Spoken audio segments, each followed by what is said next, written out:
Any person who wants to be successful in any area of our lives, we need to examine ourselves first. In other words, be honest. We all have our own strengths and our own weaknesses, and I have not seen a perfect person yet. You got to be a God to be perfect.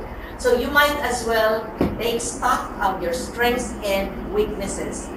And while you're doing that, don't focus on your weaknesses because you'll be discouraged. So build on your strengths and start from there.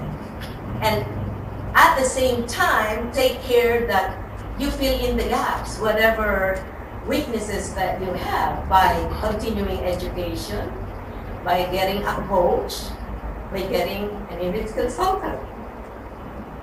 Lo and behold, there is a pot of gold at the end of the rainbow for everyone. God does not make trash. They're not necessarily supporting our goals. They don't necessarily want us to succeed at what we do. We know who they are.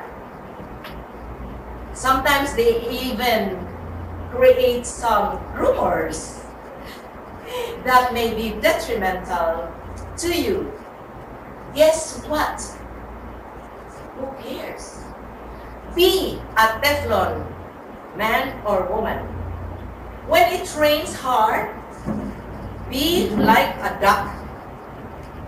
You know what a duck does when the duck gets wet?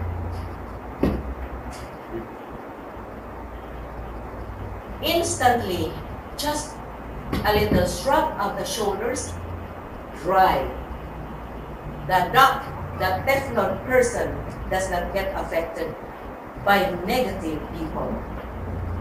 In fact, they use it as fertilizer. They use it as inspiration to do the best they can and to be the best at what they want to be.